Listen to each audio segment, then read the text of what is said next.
guys, and welcome to another episode of the CEO Story. And we've got a great episode. We've got Anson Sowby, the co-founder and CEO of Battery Agency. How are you doing, Anson? Good. Thank you so much for taking the time to join us on this busy trip. You've been all around the world recently, so we really appreciate you dropping by. Why don't you start by just telling us a little bit about Battery, what you guys do. I know it's an amazing creative company with some huge clients, but we'd love to hear it from you. Yeah, so I co-founded it with Philip Kosid. So he's our chief creative officer and my business partner. And really the initial idea, we actually started the agency around video games. So back then, the video game industry was starting to really change and move from like physical discs you bought at retail to all digital and downloadable.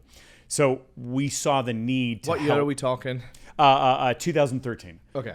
So we saw the need to bring brand building marketing to video games, because back then you would market video game like a movie, right? Try to drive as many sales as you could in 6 weeks. Blockbuster versus Netflix type time, right? Yeah, exactly. And so, but video games were turning into this evergreen daily, revenue digital model. So it was almost like shifting from movies to razors, razor blades, and evergreen products. So we saw the need to bring a new type of marketing to video games. Smart. And then we started in games, and then we became, I don't want to say experts, but we really understood the gamer. You can say it. You can say it. We believe you. And then we said, all right, gamers also drink alcohol. Gamers also bank. Then gamers what also do other this. verticals are gamers in, and kind of build it wide. Yeah. Okay. Yeah. And then we expanded and then now today we're expanding in other areas that have nothing to do with the gamer, but it all started with that originally. And that's a really good point to at least start with, because people often get confused with, where should I start? What should I do? Pick something, niche into it, learn what that vertical is, and then you can always sidestep, and continue to add what happens before purchase, what happens after purchase. And that kind of makes a lot of sense with what you're saying, because now you know the video gamers inside and out. You know if they're like Monster Energy drinks or Red Bull drinks, and okay, so now you can associate these video games with that drink, or anime characters, or tokens, or whatever that is, and keep adding wide. And anyone can do that in business, in their own industry, whether it's the food processing business. If you create food and make food, then maybe you can own a farm, or maybe you can own a packaging company and go wide as well as go deep. Does that make sense? Mm-hmm. Okay. But you have a great story even before we get to the agency. So you've scaled many companies and sold them. So Rocket XL is probably the biggest one to date. So can you just share a little bit of the story about how Rocket started, how you scaled it, and kind of what happened over there? Yeah, so with Rocket XL, that was back in 2006, and which seems like so long ago now that I just said the words 2006 or the number 2006. So back then, bloggers were starting to pop up as this kind of form of influence, right? And we saw an opportunity to market brands via bloggers, right? Yeah. As these kind of true, as the opposite of traditional PR, right? Traditional PR says, you work with an editor or a magazine or this or that. I've had such a bad time with traditional PR. It's like, it's always been hit and miss personally for me. So I'm glad that you was doing an alternative to that. Yeah, and then these bloggers were just like blogging about stuff they liked, the food they ate, or the laundry detergent they used, or this, and it was this kind of new form. We said, all right, let's market brands via the blogosphere. So we got in early on and became Dove's blogger agency of record, and worked with Old Spice and Pampers and Love's, like these traditional blue chip brands, market them via the blogosphere. And then we created the company around basically a platform of harnessing the influence of bloggers back then. Amazing. And that's really important, because there's never one size fits all, right? And if you're getting an expert let's just use paint for instance, if you're talking to a painter or a plumber who's an expert at this one type of thing, and they're that passionate that they're taking extra time out of their day to share their knowledge with other people for free, they usually yield more influence over that smaller number of people, because they already like and trust what they're saying, right? Yeah. So I really find a lot more value in not so much going to the blogger with 5 million people that's full of thirsty guys that just like to watch a provocative video, but more so someone who is a specialist at what they do and has earned that respect and influence over the audience, even though the numbers are a lot less usually. It's a deeper relationship, and I value that a lot more. Yeah. Fantastic. So what were some of the techniques or tips that you could share with people, because I know there's obviously some legality still there, on how you were able to grow Rocket XL prior to that exit? So I think the key was, you said something earlier about being very specific and saying, because we always ask ourselves, should we expand into more than just the blogosphere? Meaning back then, should we move into MySpace or Friendster, when Facebook had just kind of come about? And we said, all right, in the beginning, let's just focus on the blogosphere. And we're able to get some really big blue chip clients that got us some attention. And got us on the radar of a few different companies. And we found the time was right. So we sold the company back then to Cossette Communications in Canada, which really helped us scale. So back then we were just in LA, and via Cossette, we were able to open up a Toronto office, New York, and then eventually Stockholm. And we were able to kind of fantastic. scale that we just wouldn't have been able to do on our own, with their help and So money. you built it to a certain level, realized you needed additional help with that exit, and then merged, or was it acquired at that point? Yeah. So we initially sold a stake, and then we had an earnout, and then we sold the rest. So yeah, by then we sold 100% of the agency. Yeah. That's amazing. And that's a hard feat in itself, and a lot of people don't really understand the earnout portion of that. Can you share, just high level, obviously don't need to go into your own numbers, but high level on how many years that earnout was and kind of how it worked for you? Yeah, so in the beginning, we sold a majority stake, so they had a controlling stake in Rocket XL, and then we earned out over the course of a few years of the rest of the company. And then by the end of those few years, we were 100% part of Cossette Communications, and we essentially were able to tap into, and that's when we were able to open up offices, and teams within their offices and within their regions. Fantastic. So there's a vesting period of a few years, call it a transition period, that making sure that all parties are still aligned, Right. that the company's growing in the right direction before the payout fully happens or the merger is fully cemented. And that's a really good tip for anyone who's looking to buy or sell a business, because if you look at it the other way around, if you've got this amazing company that you really like, founders that you really like, but the risk is always, if that person steps away, is business going to be impacted? Yeah. The earnout mitigates that. It says, no, we feel that we're strong enough that we won't miss a beat in the company. And we will put 2 or 3 years into that, proving that. And at that time, we're going to be fully phased out. The company's still good. And it's a win-win on both sides, because if you're selling a company and you're willing to do an earnout, that shows you have real confidence in the company. And if you're buying a company on the flip side and the owner is doing an earnout, it's less risk. So it's always about risk, or asymmetric risk, really, to where's that risk reward, where are the potential pitfalls. And an earnout is a fantastic technique to use to transition that. So. Yeah, and we thought we could grow the company faster and bigger with their help. So we thought, all right, our best years are ahead of us, so let's actually get a greater valuation for the remaining percentage of the company after those few years than we would have gotten it had we sold 100%. And that was the goal. That's another great point. I have a really close client of ours. He had an earnout situation where he cashed out 90% of the company, and then he kept 10% for that exact reason, because he was then vested in the VC fund that bought him, blowing it up to the next level. And they hired a CEO. The CEO messed up, so then they hired him back as CEO. He took some more equity in the company, and then he's blown it back up past what their expectations were. So now he's got vested interest from still having ownership, and he's been paid out in the tunes of tens of millions. So he got the best of both worlds in that regard. So his earnout, he was protecting his earnout by going back to be the CEO, even though he didn't really want to. But because he had that 10% stake, it kind of made them both be on the same team effectively, and it worked out well in the end. So definitely value in that. So let's kind of move back into the battery world. You guys have a huge base here in Hollywood. Things have been growing rapidly for you, not just here in LA, but Chicago, Toronto, Shanghai, globally. You guys are blowing up, doing some amazing things with some huge companies.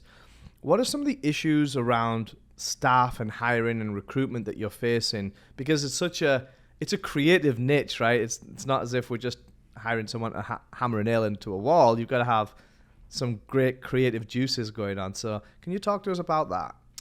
Yeah, I mean, it's interesting. During right during the pandemic, the oh God, what was the term? The Great Resignation, when so many people were leaving their companies and moving and shifting around, we saw that so much in advertising, and it was really tough to hold on to people, right? And we said, all right, how do we value the good people? How do we train them? How do we give them opportunities? We always survey everyone every 6 months to see really how, anonymously, how are they feeling and this and that.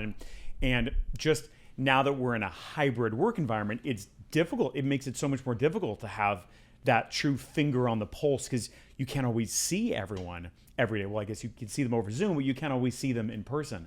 So it just made it even more important to just put that value on people. But it's tough. I mean, especially as a service-based company and a creative company, we're literally only as good as our people. I know that's the biggest cliche that people... That's true, though. But we really, really are. And during that period of the pandemic, when so many people were moving around, it kind of kicked our butts in gear to honestly do a better job. So you said a couple of really good things there. You said you do a check-in with the actual staff every 6 months, and that's anonymous. Yeah. So what type of questions are you asking them?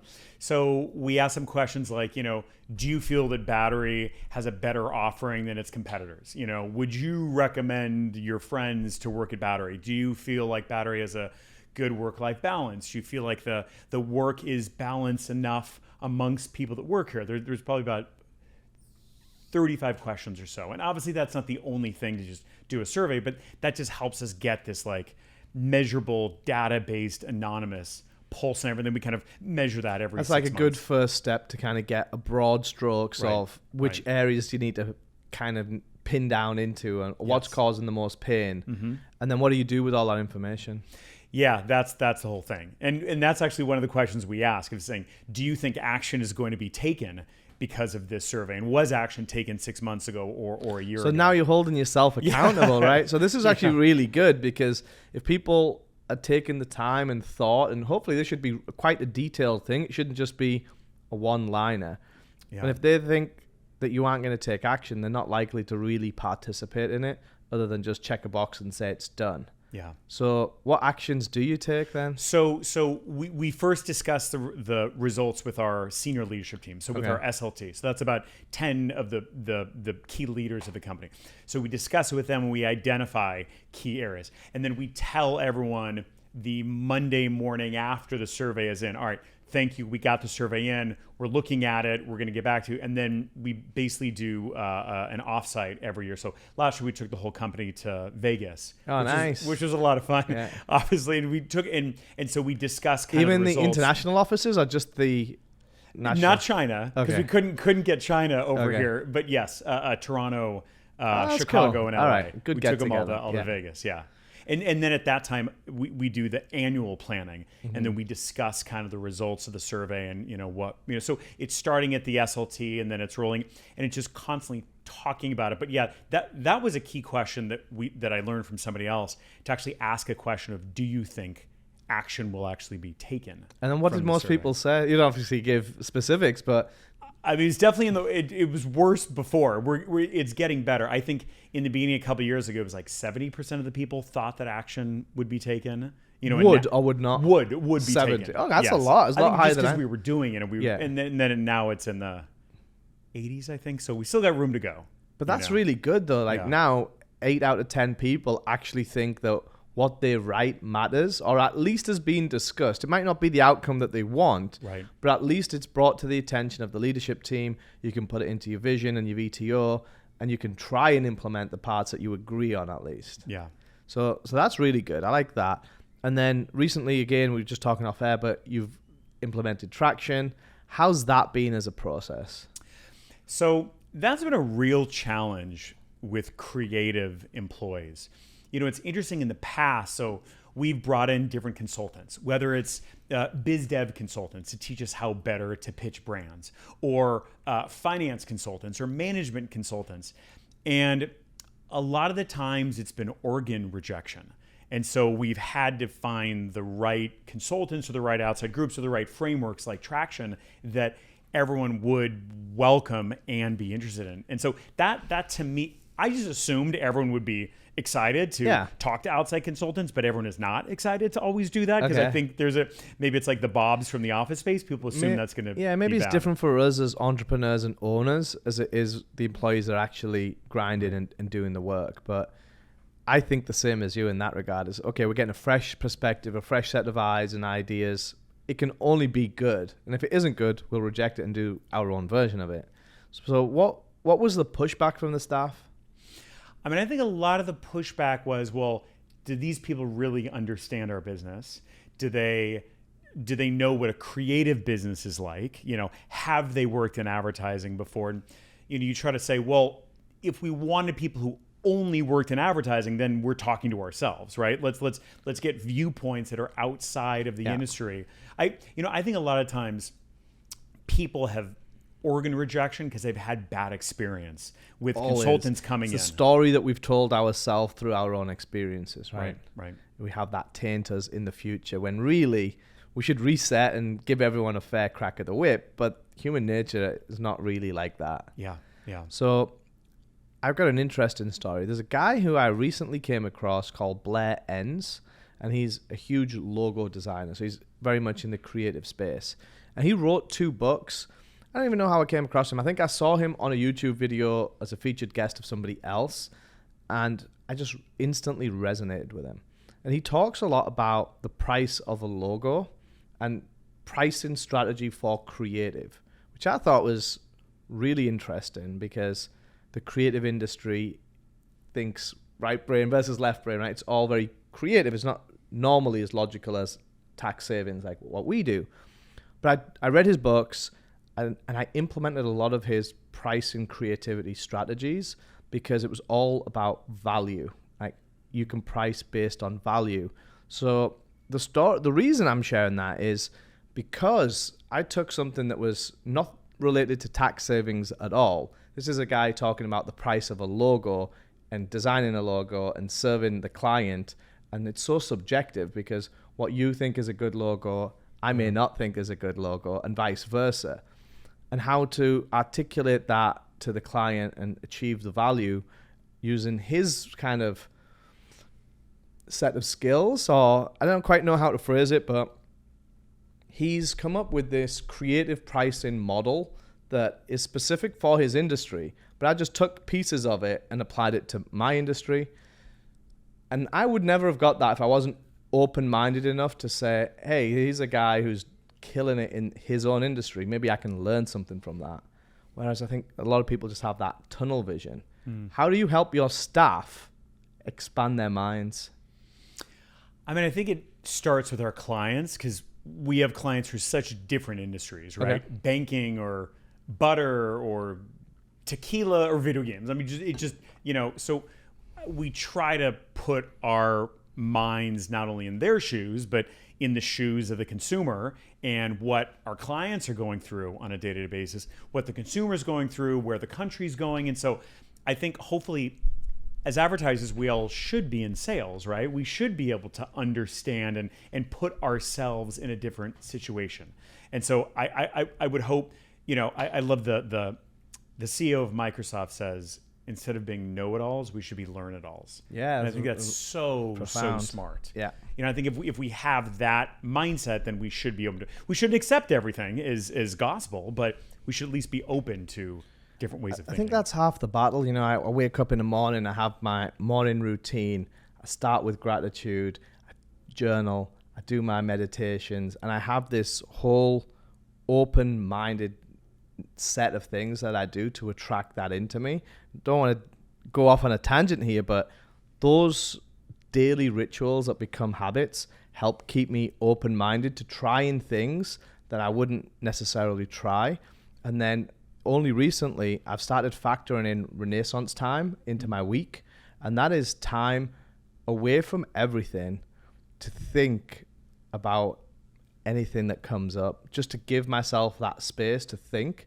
Because the theory that I read, and I forget the name of the guy who shared it, but it was in order to innovate, and we'll get into innovation in a minute, but in order to innovate, you need to be free and in an environment in which you can innovate. If you're working in the business, it's really hard to work on the business. Yeah. So to separate that out, and I work well just on blocks of time. So I'm actively blocked 2 chunks of time every single week, and I will not be bothered in that time. So I can go think and read or whatever it is I dedicate that slot to, but just to get out my own way really and allow myself to ascend to the next level, as a video game analogy for you there. Mm-hmm.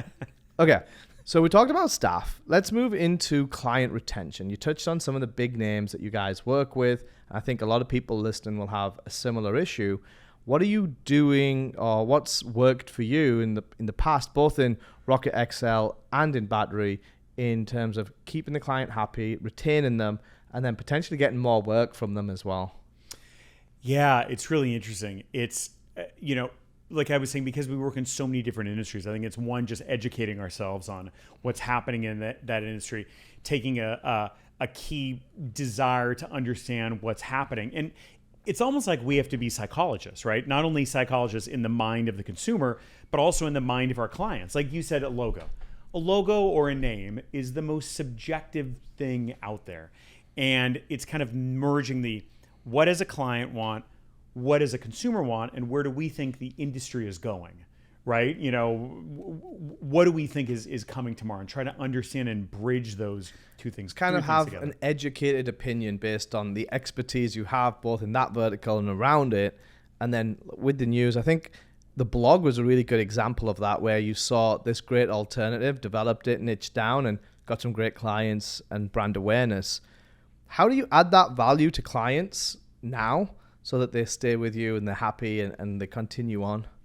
Yeah, I mean, number one is just hiring all the right people and treating them well and empowering them so that they are excited to work on the client. And I think it's so tough when you're in the service industry to say no to a client. Like, it really is. But like they say, the best word in new business is no. And that took me forever to realize that. I was just yes to anything. And so I think it's also about knowing what to say no to and when to say yes to, because there's nothing worse to a service-based company than a bad client or a bad brand. It's the old 80-20 rule, right? Is if you allow them to take all your time and energy, they're going to do that. So learning when to say no is really important across any industry, whether it's service or not service. Hiring the right staff. I was with Jay Abraham this weekend and learned so much from the guy. One of the things he said straight off the bat, the CEO's job is to hire only A-team players. And that resonated with me a lot, because I didn't really think of it that way before.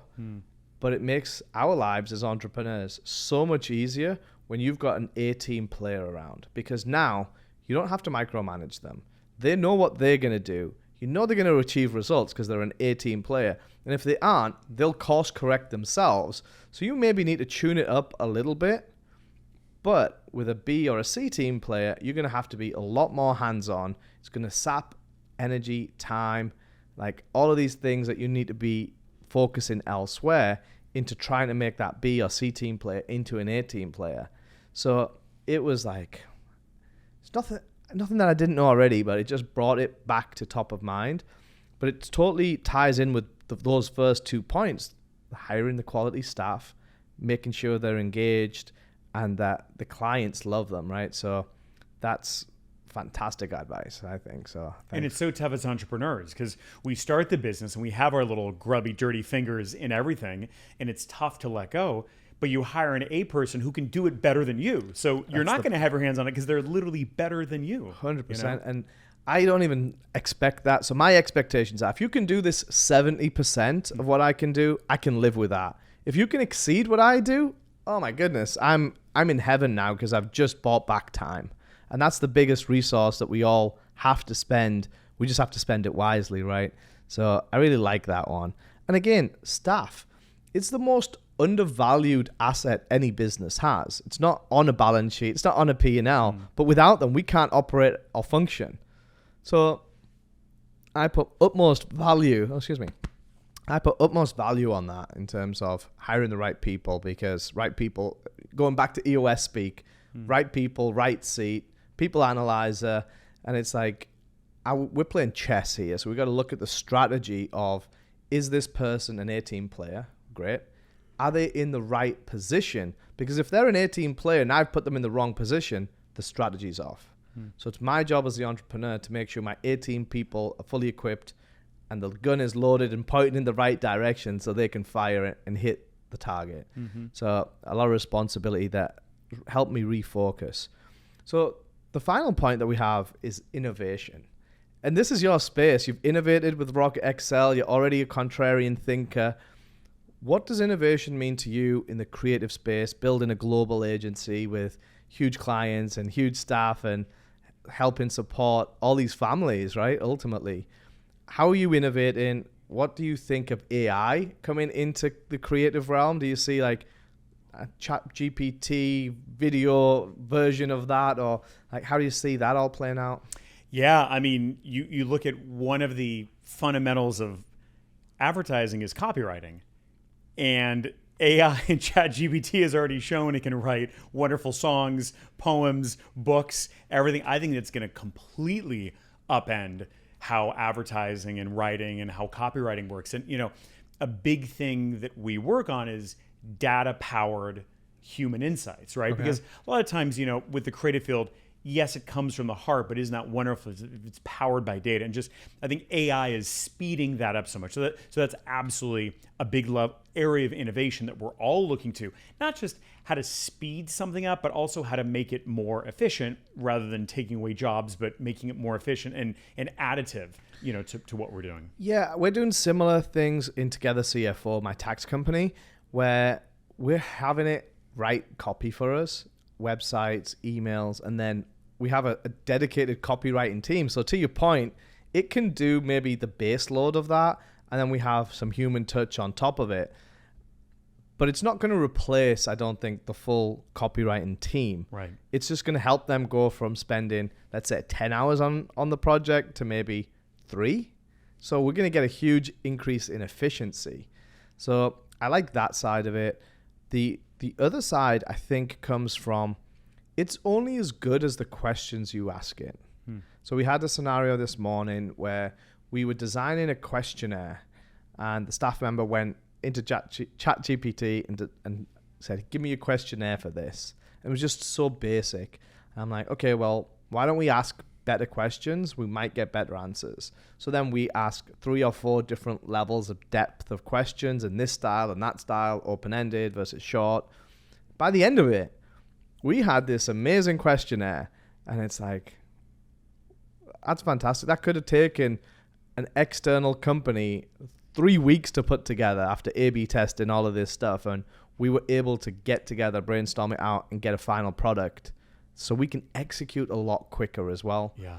So let's just say that and we've already seen it even over the last week or so, where ChatGPT 3 has been replaced with ChatGPT 4, and it's the levels of magnitude in difference is just mind-blowing already. So we were happy with 3, and now 4 has blown us out the water. What do you think? Like, we've talked about the copy side of things. Do you think we'll get to a time where it can create a full video or some kind of creative that you can put on air and like commercials and things like that? I mean, I think so. I don't think it's quite there yet in terms of, is it good? But that's the whole point with AI, is the machine learning, and then over time it'll learn, it'll get better. I for sure, I think, you know, some brands are already putting out commercials that are scripts based on ChatGPT. Like Ryan Reynolds had something that was hilarious with one of his companies. I can't remember if it was the Aviation Gin or the Mint Mobile, but he had a commercial that was written by ChatGPT and narrated by him, and it wasn't half bad. But obviously, he's the one who read it, you know. So you know, his ability to do that, push it over the top. But absolutely, so like, you know, some of our client industries are much more innovative than others. I think, you know, video games, I shouldn't say that. I should say it's very different levels of innovation. Meaning video games right now, it's all about Web3 and NFTs and the metaverse. And how will that change video games, yes or no? With our Land O'Lakes butter client, it's about agriculture innovation and water innovation and how to use technology to make sure your field is being watered correctly, because so many areas are dealing with drought, right? So there's various different levels of innovation, and we say, all right, what's innovative for us for Land O'Lakes versus it is for video games? It's very easy to look at video games in a tech forward, based, but how do we help a Land O'Lakes using technology in arguably as important, of a way? So it's very different by industry for us. Again, and it comes back to having the right people that understand those nuances within that industry, right? Because the person on Land O'Lakes might have an agriculture background with creativity versus the video game person might be a huge gamer or into NFTs or Web3 and blockchain and all the good things that go with that. So it's the right people, right seats. How do you see, outside of AI, how do you see the creative agencies or the creative world in general innovate into whatever you see in the next short term? Yeah, so probably the two opposite ends of the spectrum are 30-second TV commercials and TikTok content, right? Yeah. So still most of our clients will test our commercials, right? So we'll write the scripts, they'll test scripts to see which works better with their consumer. Then they'll test the storyboards, then they'll test the final version. So theoretically, once it's on air, you pretty much know that this is going to work or yeah, because these guys are spending millions of dollars, right? They don't want to take chances. Yes. Versus a TikTok, it is not expensive to put something up on TikTok. So TikTok is just this speed, this iteration, this pivot, this quick movement. Obviously, TikTok is so of the zeitgeist now behind, is the U.S. going to ban it or not, and what's happening. Well, they've been talking about that for a while right now. Nothing's happened as far as I'm aware. But No. I know the CEO is testing, not testifying, but speaking in front of Congress today about that in Washington. So let's break that down into two chunks. One is you can get a speedy reaction very cheap on social media platforms, TikTok, YouTube, Instagram, all the above. And whatever else comes out after this point of recording, I'm sure there's going to be a million others. Versus the other side of the spectrum over here is going to be creating a Super Bowl commercial or something that's going to air as a primetime commercial slot, which is millions of dollars, right? Is that the same audience, or does that really matter? Is it just testing one or two elements at a time and kind of building up to the point at which you get to a final version that you're going to double down on, or how does that all work? Yeah, and it's interesting. I think a lot of it depends on, whether it's an audience or a goal that is easily attributable to digital media. Meaning, like, if you're trying to drive e-com sales or you're trying to use advertising to drive people to a site, obviously you can test it a lot better with TikTok than you can with a TV campaign. It's still very difficult to attribute TV to that.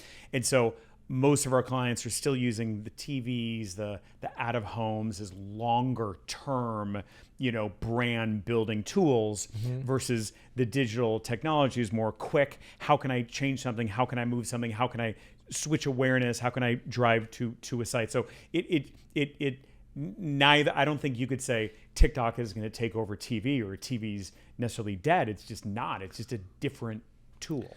I can talk about my own experience.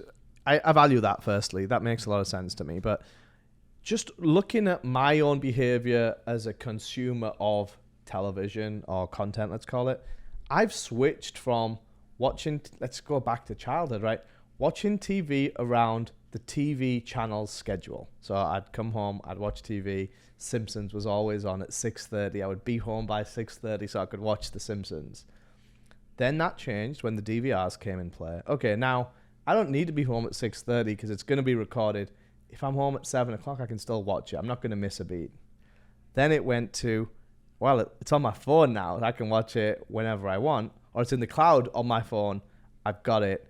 To now, I don't even watch really TV anymore. I watch YouTube. That's really the platform that I'm on the most. My wife is on Netflix, Hulu, all the rest of those subscriptions. But it's now totally shifted to, it's all about me and my time and when I want to allocate it, rather than traditionally, 7 o'clock is prime time, or late night TV show is going to be on. We have to be watching it. How have you dealt with that over the years? Because you've been in the industry a long time, so you've seen this shift, and then more importantly, not just in the industry, but very proactive in your thinking and mindset, even from the Rocket XL kind of experiment to go from video games, hard video games into tokenized and all the rest of that amazing stuff.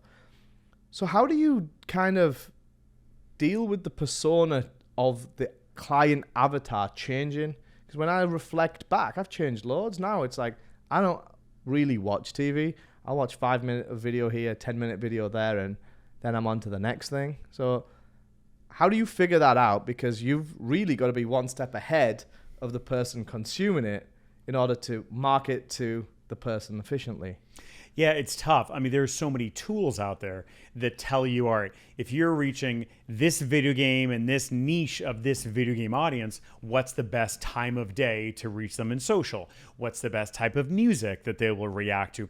What are the programs they're on? And so there's so many tools, I think, but it's almost analysis paralysis. There's so many tools and there's so many options. But I think it's really interesting what Netflix is experimenting with, right? What was it, 2 weeks ago, that they did a live stream for the first time of Chris Rock's latest special. And so it was on a Saturday night at 7 p.m. And it's really interesting to see where they're going to go with that. Now, arguably stand-up comedy, you could say, all right, do I want to watch stand-up at the same time? Because I know it's this shared experience. And basically Netflix with Chris Rock, it was exclusive live content that they will never post on the service. So it was kind of a pre-show and a post-show that you're only watching if you had tuned in at that time. That's really interesting. That's really smart, because when I think, just looking at my week, when is the only time I'm actually purposely going to watch TV or consume content that I can't watch around my schedule? And it's in that occasion. So I'll wake up at 5 o'clock in the morning on Saturday or 7 o'clock in the morning to watch my soccer team play soccer back in England, because I don't want to watch the replay. Yeah. I don't want to read my text messages from all my friends in England saying we won or we lost or whatever. I want to watch it right then and right there. And I can watch it later, but it's not the same, right? Mm-hmm, so that's super smart, I think. Yeah, yeah. How do other people recreate that if they don't have their own platform? Oh, that's so interesting. That's a really good question. I don't know how they recreate that. I mean, so video games are doing that in terms of Fortnite rolled out this. It was the Travis Scott concert. That made millions of dollars, log into Fortnite at a specific time to be part of that concert, because that makes sense. You're there with your digital avatar and you can interact with people. So I just think those things are so interesting. But I don't, you could see it makes sense for music or sports or stand-up comedy. These kind of communal gatherings that will probably always be communal, or maybe not. No one goes to the movie theater anymore. We thought that was a communal gathering. Mm-hmm. But I think that's interesting to see where that will continue to go. It's so funny you mentioned the movies, because I've got a subscription for AMC. My wife and I used to go all the time, at least like twice a month. So every 2 weeks we'd go. We haven't been in months. I recently just watched the Guy Ritchie movie with one of my friends, but normally, we would go all the time. I think COVID kind of slowed a lot of that down with confined spaces and things of that nature. And then it's just so comfortable at home to watch it. Got a huge screen, got everything I need. Why do I really need to leave? How do you think that industry will innovate? I've seen some things where movies now sometimes skip the theaters and go straight to these platforms that we're on. But if you've made a multi-million-dollar movie, you want it to be everywhere, right? Yeah. How do you think that the movie industry will be able to innovate? I mean, it's been interesting to see like Avatar 2 and Top Gun, how well those did in the theater. But I would argue, I don't care how great your home theater is, it's probably not good enough, not good enough for Avatar. Or you probably don't have your seat doesn't rumble and D-box like it would at the Man Chinese to watch. Not as well as that. My theater's okay, but not at that level just yet. And yeah, I don't know. Does anyone even care about the communal experience of a movie anymore? I don't know if we do. I couldn't care less. But to have like the Avatar experience in 3D with 3D glasses. All right. But that was my favorite experience from a movie in Avatar 1 when I watched it in 3D, and I was like, holy smokes, I feel I'm in there. Like, he did something super genius. That was the first time I'd felt that from a movie, because before then they had the 3D. It wasn't that great. It was like bits and pieces were good when things would fly out the screen, but Avatar 1, all those years ago now, really felt special.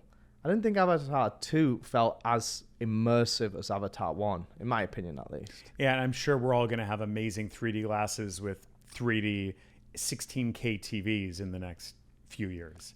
I can't wait for that, because I do love a good movie. And then with Apple and all these other companies augmenting reality now in glasses form, I can only imagine that bringing our day-to-day use from going from a mobile phone in our pockets to not even needing that. It's just all on our glasses, and then it'll start reading our eyes. We've seen it in cars already, talking back to innovation, where the Tesla knows if your hands aren't on it, it's tracking your eyes. So it's giving you a little vibration, and it's letting you know.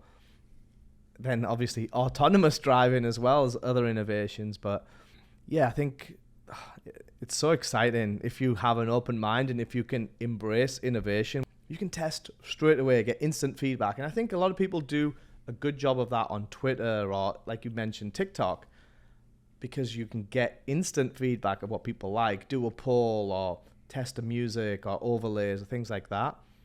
But when the stakes are that high, you have to do that pre-work. Yeah.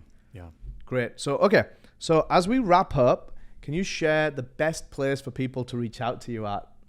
So it's LinkedIn. Okay. I think I love the LinkedIn platform for so many different reasons. So they can just search my name in the LinkedIn search bar. Fantastic. Okay. And we'll put the link down below for anyone that wants to reach out to you. So thank you so much for taking the time to join us. Thanks for having me. It's been a pleasure. Pleasure. Thank you.